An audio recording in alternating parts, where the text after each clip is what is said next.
A cordial salutation to all viewers of this channel. Today's episode concerns a husband who discovered his wife was unfaithful. The circumstances of this discovery are presented in detail. The wife was scheduled to attend an evening social gathering with a female companion. Her friend was responsible for transporting her to the venue. However, the wife neglected to retrieve her key from her residence. Consequently, the husband was compelled to keep the rear entrance unlocked. The hour reached 1 a.m. He sent a text message to his wife, cautioning her to avoid arriving late due to the door remaining ajar. At 2:30 a.m., there was still no sign of her. I began calling, but there was no answer. By 8 a.m., I had made approximately 70 calls, and there was still no sign of her. I was becoming increasingly concerned. I retraced my steps to approximately 1 a.m., when I noticed on her laptop, which she had left on, a notification of a Facebook message from a random guy. The message informed her of the bar she was in, but there were no further messages. This led to the following conclusion. In the morning, she finally sent me a text message to say that she was at her friend's house. I then checked the laptop again and saw an exchange of messages between her and her friend. I was unable to see what she was saying, but I could see the friend's response. The friend was asking if she was home yet and when she would go home. She then asked her friend what her story was. I will make sure I stick to it. They then planned the story about why she had to take a taxi home. The friend was saying that she did not worry about it. After a few further messages, the most noteworthy one was the one in which he inquired about the size of his penis. I subsequently photographed all the messages. When my wife returned home, I initially feigned ignorance about the situation. She proceeded to walk around the house in a manner that suggested everything was normal. Eventually, I confronted her and presented the messages. Initially, she vehemently denied being at her friend's house and requested that I contact her friend to verify this. I was able to ascertain the truth by showing her the final message. She eventually admitted that she had been at this man's residence, slept in his bed, but that no sexual intercourse had taken place.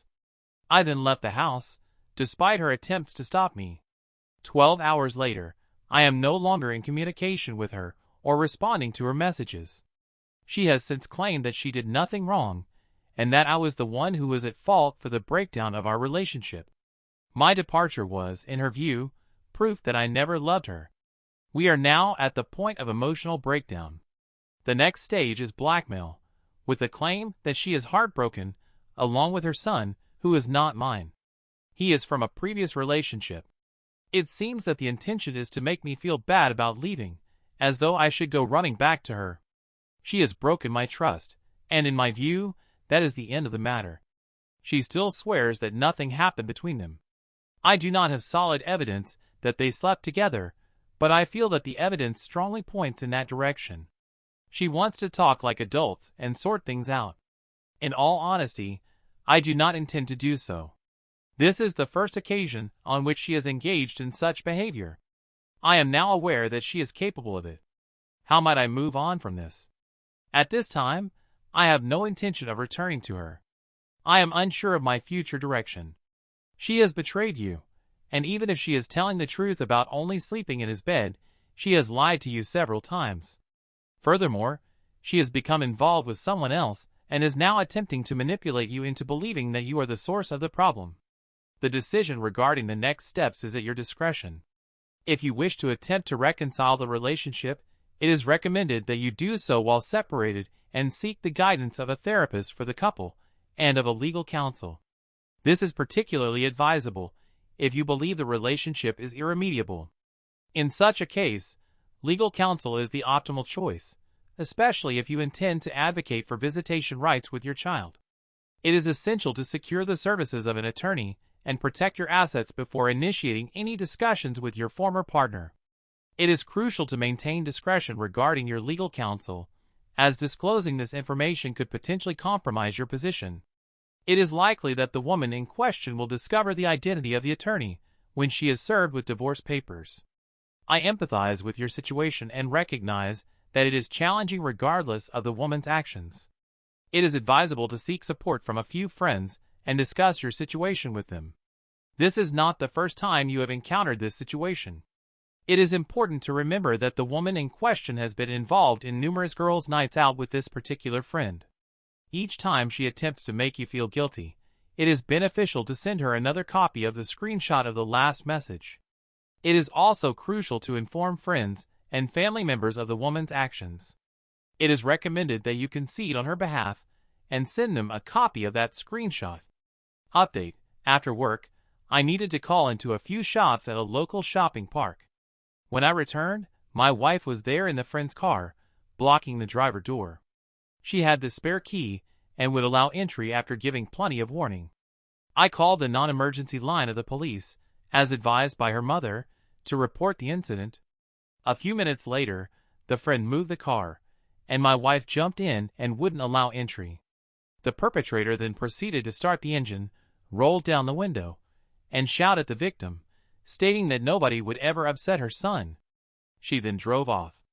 The victim then dialed 999 to report the incident and the vehicle in question, which was still registered in her name.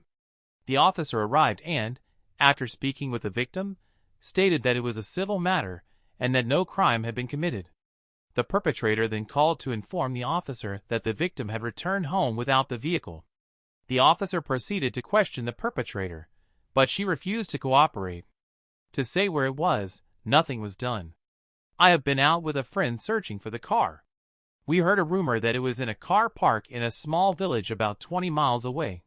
We drove there to find it, but while we were speaking to a policeman from a different force, an ANPR check revealed that the car had been spotted 20 minutes after it had been taken, just outside of the town in which we live. He also stated that the other police force should have treated this as theft, and that the woman should have. We were arrested, but we did not find the car. I will speak with the police again tomorrow to push further on the matter. Depression began to manifest after this incident, and it gradually worsened. My ex recognized my weakness and attempted to lure me back to her. This nearly succeeded, and I foolishly ended up sleeping with her a while back. This was a significant mistake, and I regretted it almost immediately. I was weak, and I knew that made the depression spiral even more. I went to the doctor, who diagnosed me with low mood depression. I was diagnosed with low mood depression and prescribed antidepressants to help stabilize my mood, which has proved to be an effective treatment. I have been able to regain my emotional stability and have initiated divorce proceedings. I am confident that my ex will attempt to make the process difficult, as she has already sought spousal maintenance from me. I am unsure if this is a legal option in the United States, but it is a possibility in the United Kingdom. She has been attempting to persuade me to agree to payments without a court order, but I have refused. In accordance with the advice of my lawyer, I am insisting that this matter be resolved through the intervention of a court order, which will afford me some protection. My life is currently good, and I am still residing with my parents. However, I am seeking to move into my own place for the first time in a very long time. I am feeling happy again, and I believe that my life is moving in the right direction. I am optimistic that everything will fall into place. Another positive aspect of my life is that I have now met someone else. Our relationship is going well, and I feel that it is progressing in a manner that is consistent with the expectations of a healthy relationship. She is kind, caring, and supportive. She is caring, loving, and supportive. She has a good career, and we share the same goals in life. It was unexpected, but it just sort of happened. It feels so right. I know it's not all over yet, and there will be more stress to come. However, I can deal with it, especially with the amazing woman I now have by my side. I am glad you got out of the situation. Rebound relationships are a very real phenomenon. You just got out of an abusive relationship and are on medication. Please keep your eyes open with your new partner. In comparison to your former partner, the woman in question appears to be an ideal partner. This is not to say that she is not, but until the divorce is finalized and the necessary medication is taken, it is inadvisable to enter into a serious relationship. Best of luck. Music. Female. 3 children. Maggie, 14. Levy, 12. Charlie, 10. Female. Maggie is the eldest and has her own room. Levy and Charlie share a room. The only girl, Maggie, is a well-behaved child. She completes her homework, assists with household chores, and does not cause significant distress to her younger siblings. However, she has a tendency to slam her bedroom door repeatedly when using the bathroom at night.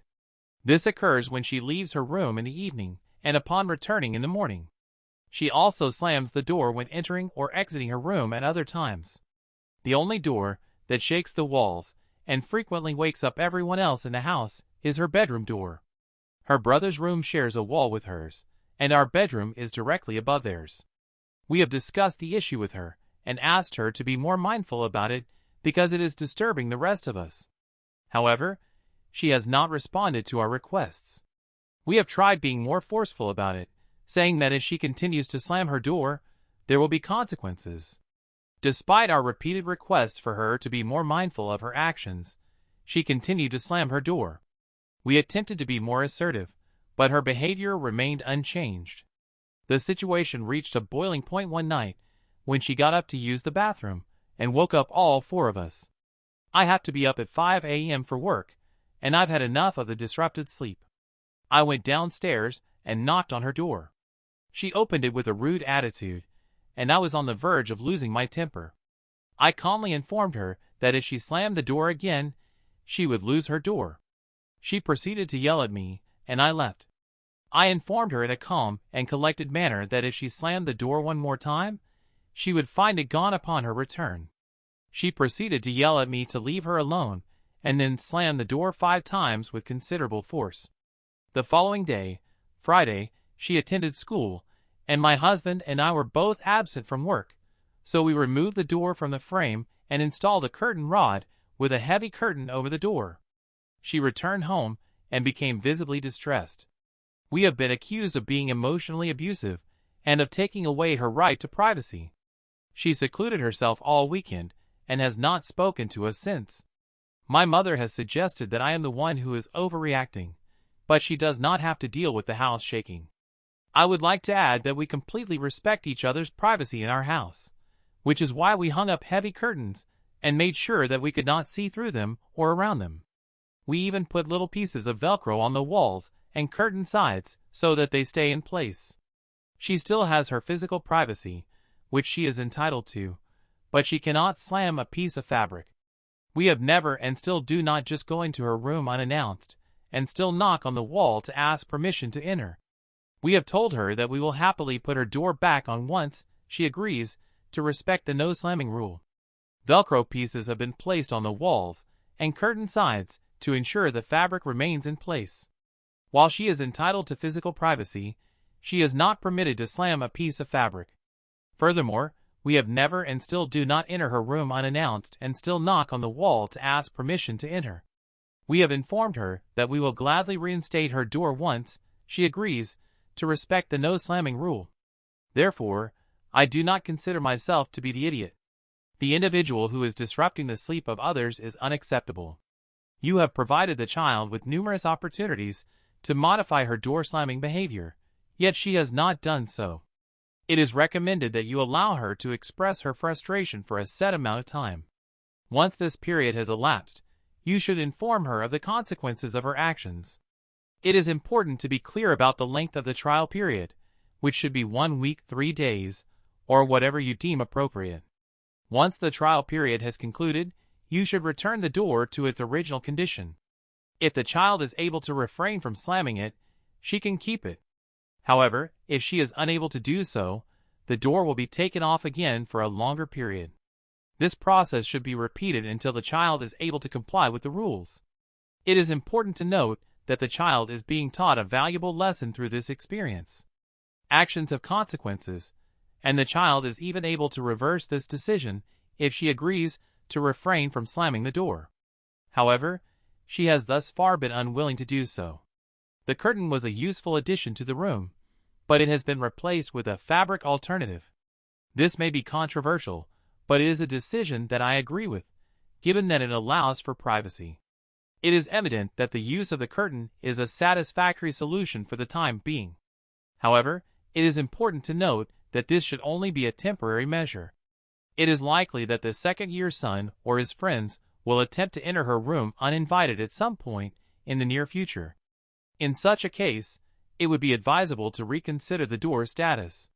It is also worth mentioning that parents who remove their children's bedroom doors are often perceived as controlling and abusive individuals who do not prioritize their child's well-being. This perception is not entirely unfounded, as it is often the case that such parents do not truly care about their child's privacy. The issue of privacy is a valid concern, but it is important to note that your daughter repeatedly slammed the door to her bedroom after you both politely and sternly told her not to do so. Taking away her door seems like a fitting punishment in this case. You handled this like a pro.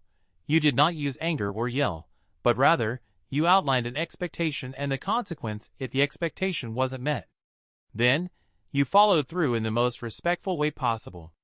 This included adding the fabric. The follow-through is where most people falter. It is understandable that parents may be reluctant to punish their children. However, it is important to remember that children must be held accountable for their actions. By allowing her to take ownership of her mistake, she will learn from it and be less likely to repeat it.